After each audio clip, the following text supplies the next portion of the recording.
अल्लाह ही अल्लाह किया करो, दुख न किसी को दिया करो, जो दुनिया का मालिक है नाम उसी का लिया करो। अस्सलामु अलैकुम वरहमतुल्लाहि वबरकातुहू। नाज़रीन, इस्तक़बाल है, स्वागत है आपका viral news live studio Jalgaon, Maharashtra, India में। मैं आपका मेज़बान मुफ्ती मोहम्मद हारून नदवी। आइए, आज मैं 3 दिन के बाद अपने स्टूडियो में हाज़िर हो चुका हूं, तो अब मैं direct face to face prime news में एक बहुत ही अहम मुद्दे को आपके सामने रख रहा हूं। जी हाँ, आप जानते हैं कि हमारे मुल्क में जो गोदी मीडिया है या आतंकी मीडिया मैं जिसे कहता हूँ, पूरे मुल्क में सिर्फ हिंदू मुस्लिम हिंदू मुस्लिम हिंदू मुस्लिम, ऐसा लगता है कि ये रखेल बन चुके हैं उन लोगों के जो नफ़रतों के सौदागर है। अफ़गानिस्तान में अमेरिका या तालिबान का जो कुछ भी हो रहा था, और फिर अभी 15 दिनों से जो कुछ भी अफ़गानिस्तान और तालिबान के हालात बने हैं, हमारे मुल्क की आतंकी मीडिया ने, गोदी मीडिया ने ऐसा माहौल क्रिएट किया है और ऐसा माहौल बनाया कि जैसे तालिबान यहीं पर बम बरसा रहे हो, हिंदुस्तान पर बम बरसा रहे हो। हालांकि आपने देखा कि मोदी जी पूरी तरीके से खामोश रहे, हालांकि वो हमेशा बड़बड़ करते रहते हैं, मन की बातें सुनाते रहते हैं, लेकिन तालिबान के मामले को लेकर, अफ़गानिस्तान के मामले को लेकर वेट वाच वाच वेट, ये पूरा माहौल बनता रहा। तो जी हाँ, आप देख रहे थे कि हमारा मुल्क का आतंकी मीडिया तालिबान और अफ़गानिस्तान को लेकर हमारे प्यारे मुल्क भारत में नफ़रतों का माहौल बनाने की कोशिश कर रहा था, और उसके असरात भी देखे गए। लेकिन अब 2 दिन से खबरें आ रही है कि कहीं न कहीं जहाँ पूरी दुनिया अब तालिबान को लेकर, उनकी हुकूमत को लेकर नर्म रवैया इख्तियार कर रही है, तालिबान से बातचीत कर रही है। चाइना का माहौल आपने देखा, पाकिस्तान का माहौल आपने देखा, फ्रांस बरतानिया का माहौल आपने देखा, और अमेरिका जिसको सुपर पावर हम कहते थे, वो तो दुम दबाकर वहां से भाग निकला है और अपना हथियार, अपने साजो सामान भी छोड़ दिया है। लेकिन अब भारत का रवैया भी नरमी की तरफ आगे बढ़ रहा है। हमारे वजीर खारिजा और हमारे आला अधिकारियों की बातचीत भी शुरू है। दोहा कतर में जो बातचीत हुई है उसको लेकर अब मैं आपको बताऊं कि भारत का रवैया भी नरमी की तरफ बढ़ रहा है, और बढ़ना भी, लोग कह रहे हैं कि नरमी की तरफ बढ़ना भी ज़रूरी है, क्योंकि हम जानते हैं, दुनिया जानती है कि हमारा भी बहुत बड़ा सरमाया अफ़गानिस्तान में लगा हुआ है। और मुल्क की नीतियों को देखकर, और मुल्क के हित और मुल्क के फ़ायदे को देखकर आला पैमाने पर फैसले किए जाते हैं। लेकिन हमारे मुल्क का आतंकी मीडिया पहले ही माहौल ऐसा बनाता है कि हुकूमतों पर भी दबाव और प्रेशर बनता है। लेकिन हालात ऐसे बन रहे हैं कि तालिबान ने भी हिंदुस्तान की तरफ दोस्ती का हाथ बढ़ाया है, नर्म रवैया इख्तियार किया है। तो जाहिर बात है, अब दोनों मुल्कों के दरमियान दोहा में जो बातचीत हो रही है, उस बातचीत का खुलासा भी लग रहा है कि दोनों मुल्क में नरमी का रवैया इख्तियार किया जाएगा। तो अब नरमी का रवैया जैसे ही नज़र आ रहा है, तो हमारी रूबिका आंटी है, और भी हमारी जितनी गोदी मीडिया है, और दंगाई पत्रकार, जिन्हें हमारे दोस्त अकरम रईस खान दंगाई पत्रकार कहते हैं, इन तमाम पत्रकारों के सुर भी बदलने लगे हैं, और बदलने भी ज़रूरी है। लेकिन खैर, आइए हम तो यही बात करेंगे कि जंग किसी मसले का हल नहीं है, जंग किसी मसले का हल नहीं है।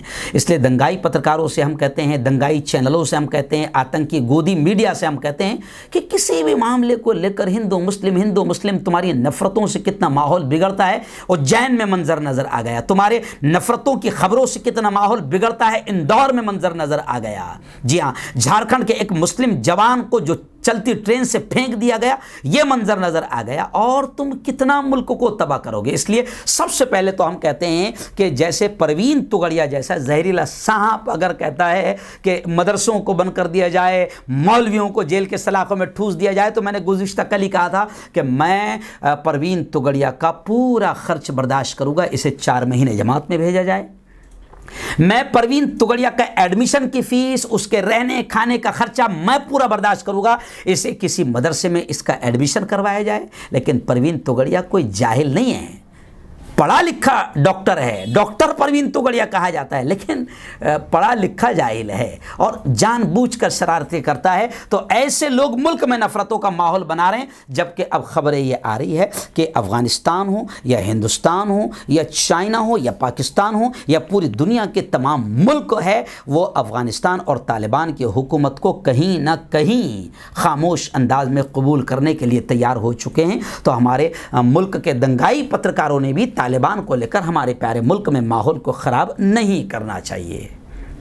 आइए और एक बड़ी बात मैं आपको कह दूं कि 20 साल तक जो दुनिया का सुपर पावर अफगानिस्तान में था, आखिर दुम दबाकर भागा है। इसलिए मैंने गुज़िश्ता 2 दिन पहले कहा था, वो जो एक शेर है कि बड़े बेआबरू होकर तेरे कूचे से हम निकले।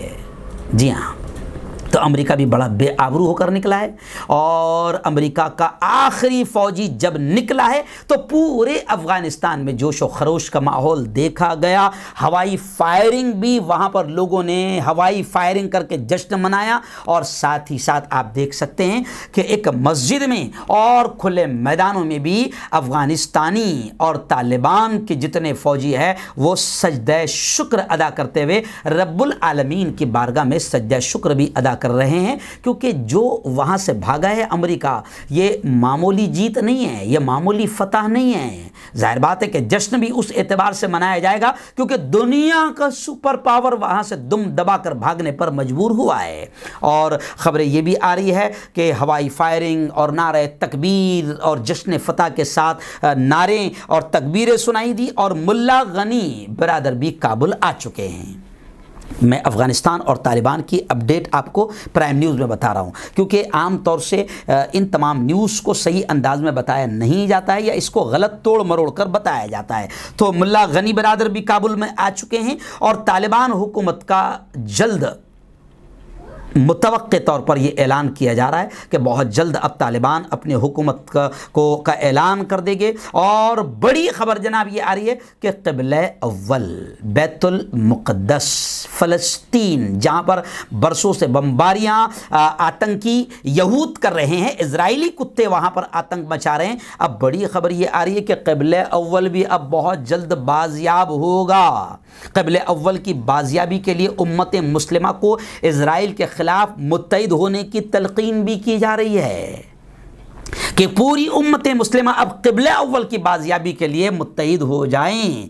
और वहीं पर मैं आपको बता दूं कि वादी पंजशीर, जहां पर तालिबान के खिलाफ कुछ लोग जमा हैं, उसका भी तालिबान ने पूरी तरीके से घेराव कर लिया है। लेकिन इसके असरात है, जाहिर बात है कि जहाँ क़िबला अव्वल पर इसके असरात आएंगे इंशाअल्लाह, वहीं पर आसपास के मुल्कों पर भी इसके असरात पड़ सकते हैं। इसलिए कश्मीर के बड़े कदआवर नेता फ़ारूक अब्दुल्ला का बयान आया है कि वहाँ तालिबान और अफ़गानिस्तान के असरात यहाँ भी नज़र आएंगे। और अफ़गानिस्तान में तालिबान के कब्ज़े के बाद जम्मू कश्मीर में भी एक ख़तरनाक ट्रेंड नज़र आ रहा है, यानी ये भी अब एक माहौल बन सकता है। वहीं पर मैं आपको बता दूं कि वज़ीर आज़म नरेंद्र मोदी ने अफ़गानिस्तान और तालिबान के मामले को लेकर आला सतही एक मीटिंग बुलाई है और एक ग्रुप भी तश्कील दिया है, जिसमें वज़ीर ख़ारिजा एस जयशंकर और अजीत डोवाल और आला ओहदेदारान शामिल रहेंगे। यानी अफ़गानिस्तान को लेकर अब भारत में